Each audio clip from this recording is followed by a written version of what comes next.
¿Por qué estos coches son los mejores que hay? Y no me refiero a estas marcas, me refiero al tipo de coche, los famosos cohetes de bolsillo.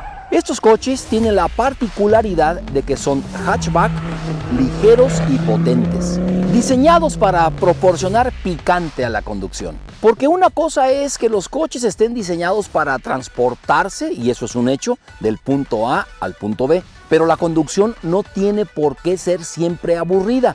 Para eso están este tipo de coches. Y sé que muchos pensarán, sobre todo para los puristas, para los entusiastas, pues están los coches ultra super deportivos exóticos.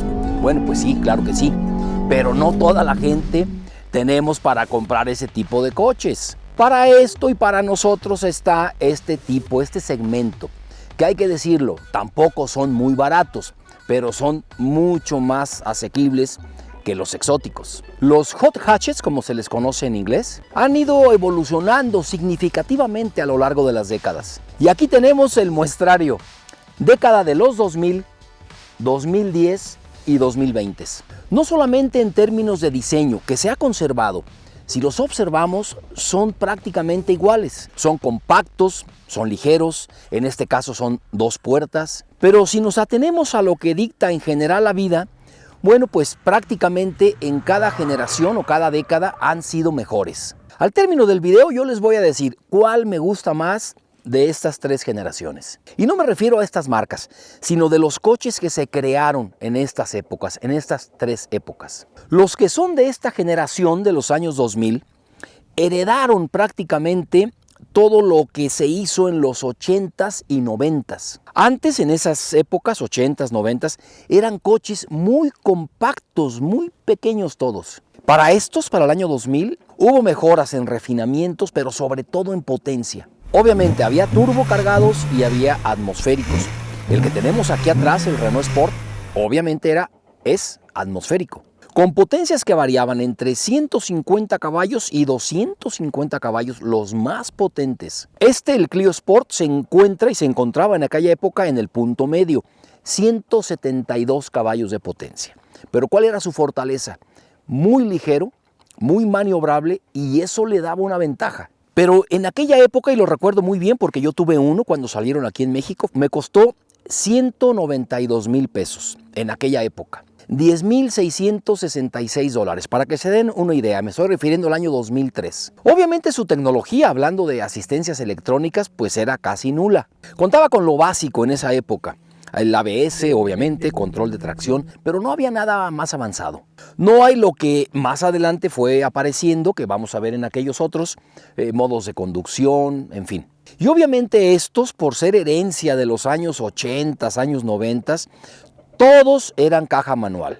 Los automáticos que querían en este tipo hacer coches deportivos eran malos, porque no había los adelantos en las cajas automáticas que ahora hay, y eran una joya de conducir los de los años 2000. Obviamente estamos hablando aquí que eran casi todos tracción delantera. De esta época, de los años 2000 me refiero, ¿cuáles eran los famosos? Obviamente este era uno y que tenía mucho prestigio a nivel mundial. Los Golf GTI, el MK5, lo recuerdo mucho, era un coche que a mí me gustaba mucho en esa época. El Focus ST, el Honda Civic Type R, en México no se vendió, en otros países sí. El Megane RS, que aquí en México sí se vendió, pero era, digamos, el hermano mayor del Clio Sport. Una receta un poco diferente. Ya era turbo cargado, un poco más grande, más pesado, y yo estoy seguro de algo porque además me consta, en bajadas no tenía rival este coche, era el más rápido, por ligero, porque frenaba en espacios muy cortos. Así que en resumidas cuentas, tenían potencia, no tenían asistencias, cajas manuales, un peso bastante ligero, eran pequeños. En el caso de por ejemplo, del Clio Sport, por debajo del 1,100 kilos de peso, y enfocados principalmente a una conducción pura, a esas sensaciones crudas, no tanto enfocados a la tecnología. Y en las competencias, como ya ustedes saben, el peso es importantísimo, el menor peso. Entonces, en espacios cortos, curvas cortas, frenadas rápidas y contundentes, estos son mucho más rápidos, son más ligeros, son más hábiles. Ahora, pasemos a la siguiente década, a los 2010. Esta década se incrementó la potencia muchísimo. La tecnología comenzó a aparecer y los diseños eran un poco más refinados. También pienso que los trataron de hacer los hot hatches o cohetes de bolsillo un poco más cercanos a los coches premium. Eran lujosos, asientos de piel, electrónicos. Se encontraba realmente mucho lujo en coches de este segmento. Había, claro, sus excepciones, como este verde, como el RS, que no busca ser lujoso. Una cosa bien importante ya, en esta época los motores ya empiezan a ser turbocargados, casi todos.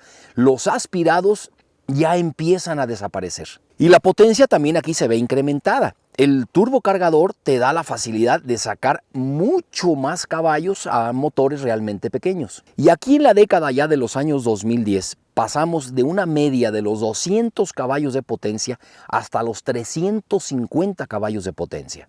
Obviamente había unos menos potentes, pero los que realmente marcaban época tenían que estar entre este rango, alrededor de los 300 caballos de potencia. El que más tenía potencia en esa época era, digamos, el sucesor de este, el Focus RS MK3. Ya empieza a haber modos de conducción a gusto del conductor.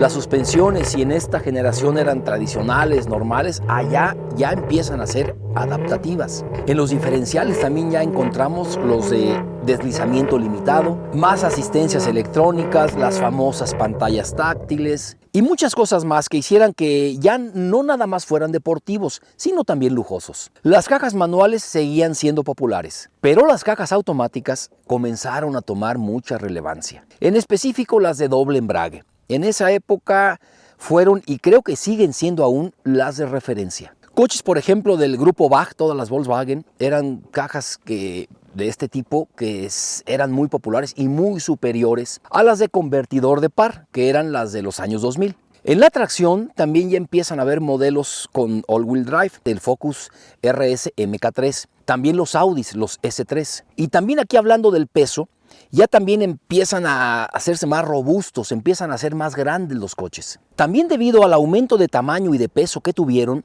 ya la media es de entre 1.300 y 1.500 kilogramos. Al tener más potencia, los frenos, si se fijan, son más grandes ya en esta década. Y ya les dije por qué, porque traen más equipamiento, pero también traen más refuerzos estructurales. También hay algunos diseños en esta década más extremos de los que había en los años 2000. El Focus RS, es de los que más. Para mi gusto tiene una estética tipo rally, que aún en la actualidad se sigue viendo, para mi gusto, reitero, para mi gusto, más bonito que aún los coches actuales.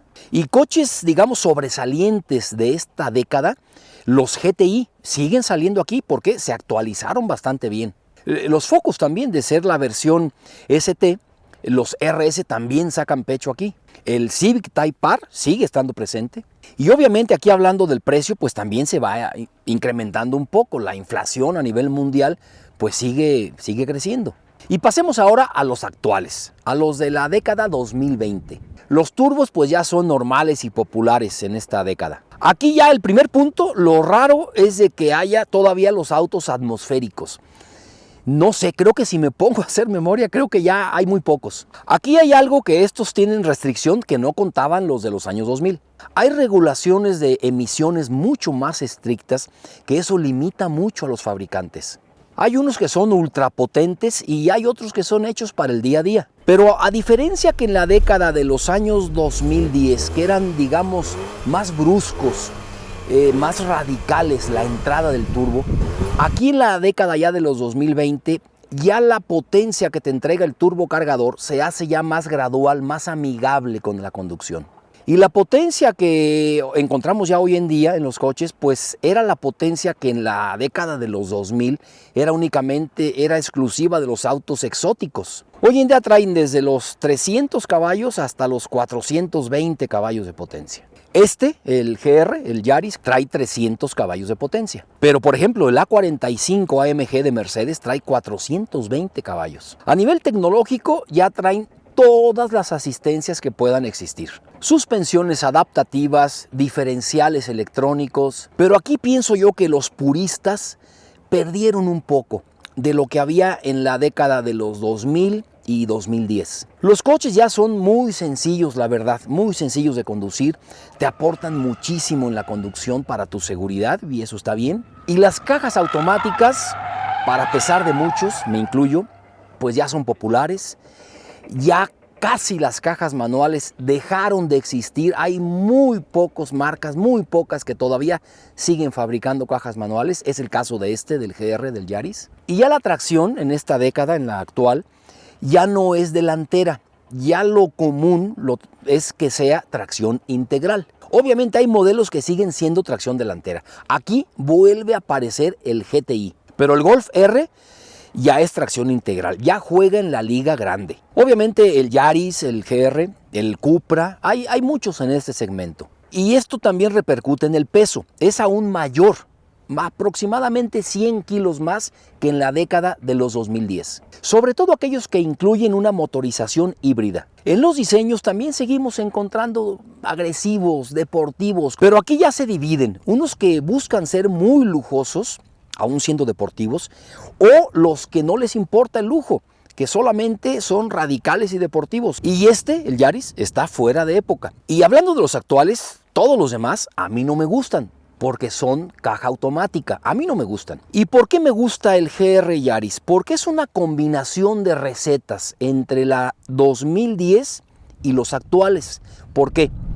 Porque ya es muy potente, pero sigue siendo con la receta de que el auto lo conduces tú. Haciendo un resumen de las sensaciones de conducción, reitero, en conducción, vamos a encontrar 3 épocas. Los años 2000, una conducción mucho más deportiva, pero que te exigía a ti como piloto más divertida. Se fue aminorando un poco en los años 2010, pero seguía siendo una conducción deportiva que te dejaba a ti como piloto hacer muchas cosas. Y ya en la actualidad, la generación actual de coches, pues se vuelven coches un poco más sosos, te hacen todo, te aportan toda la seguridad. Y a ti como conductor, esas sensaciones de disfrute del coche, de sentir lo que pasa en el asfalto, se va eliminando un poco. Ya tienes que irte a modelos muy contados para muy pocos puristas que te pueden todavía aportar esas sensaciones de conducción. De otros segmentos, por ejemplo, todavía coches que te dejan a ti hacer las cosas. Encontramos el BRZ de Subaru, es un excelente coche, purista al 100%. El GR86 de Toyota, que es un gran coche, hermano gemelo del BRZ de Subaru. Y así podemos ir hurgando y encontrando muy pocos, pero siguen siendo divertidos hoy en día. Hay un dicho muy famoso que dicen, un coche lento es más divertido de conducir que un coche rápido. Y esto tiene que ver mucho con qué priorizas tú. Si priorizas la potencia, pues los coches actuales. Si priorizas la conducción divertida de sensaciones, quizá los 2010. Si priorizas lo crudo de las sensaciones y la conducción divertida, pues los años 2000. Pero bueno, eso ya es cuestión de gustos. Espero que les haya gustado y nos vemos en el siguiente video. Suscríbete a Velocidad Total si te gusta. Mi nombre es Alejandro Torres. Gracias.